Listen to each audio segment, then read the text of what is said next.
بھنگی اور ملکہ کا عشق۔ بادشاہ کے محل میں صفائی کرتے جب ایک بھنگی کی نظر ملکہ پر پڑی تو وہ پہلی ہی نظر میں اس پر فدا ہو گیا، لیکن اپنی حیثیت اور ملکہ کی حیثیت میں فرق دیکھا تو سر جھکائے وہاں سے چلا گیا، پر دل تھا جو ایک ملاقات کی حسرت میں تڑپتا رہا۔ عشق کی بیماری نے جسمانی بیماری کا روپ لیا اور وہ بستر پہ پڑ گیا۔ بھنگی کی بیوی بھی اس ساری حالت سے واقف تھی۔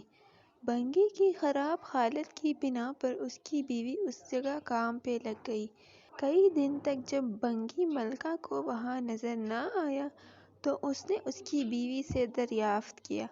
بھنگی کی بیوی یہ سوچ کر گھبرا گئی کہ ملکہ کو اصل بات بتا دی جائے تو نہ جانے کیا حال ہو ہمارا، لیکن ملکہ نے اس کی گھبراہٹ جانچ کر اسے اعتماد میں لیا اور حقیقت پوچھی۔ بھنگی کی بیوی نے وہ ساری صورتحال ملکہ کے گوش گزار کر دی۔ تب ملکہ نے اسے کہا کہ اس سے ملاقات کا یہی ایک رستہ ہے، تم اپنے شوہر سے جا کر کہہ دو کہ کل وہ شہر سے باہر کسی رستے پر بیٹھ جائے اور بس اللہ اللہ کرتا رہے، نہ تو کسی سے بات کرے اور نہ ہی کسی کا دیا کوئی تحفہ قبول کرے۔ ایسا کرنے سے جب اس کے چرچے بادشاہ تک پہنچیں گے تو ملاقات کے رستے بھی کھل جائیں گے۔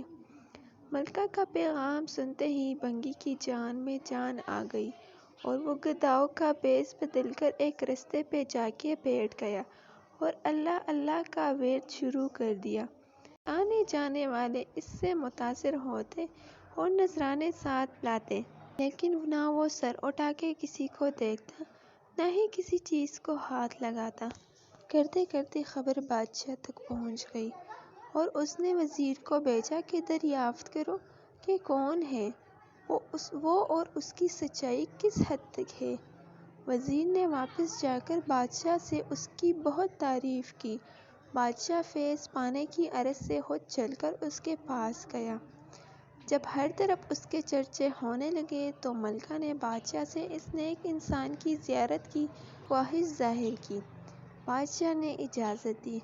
اسی اثنا میں جب بھنگی کو اس بات کا احساس ہوا کہ اب تک وہ دل سے نہیں صرف ایک دنیاوی مقصد کے تحت اللہ پاک کے نام کی تسبیح کر رہا ہے، وہ جھوٹا ہے، لیکن پھر بھی اللہ کی رحمت اس پر اس قدر ہے کہ لوگ اس کے سامنے جھک رہے ہیں۔ کیا بادشاہ اور کیا عام آدمی سبھی اسے عزت دے رہے ہیں۔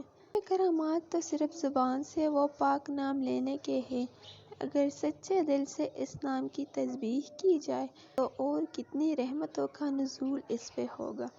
جب ملکہ اس کے پاس پہنچی تو اس نے سر اٹھا کے اس کی طرف نہ دیکھا اور وہ مطمئن ہوئی کہ کوئی آج اس کی وجہ سے اللہ کے قریب ہو گیا۔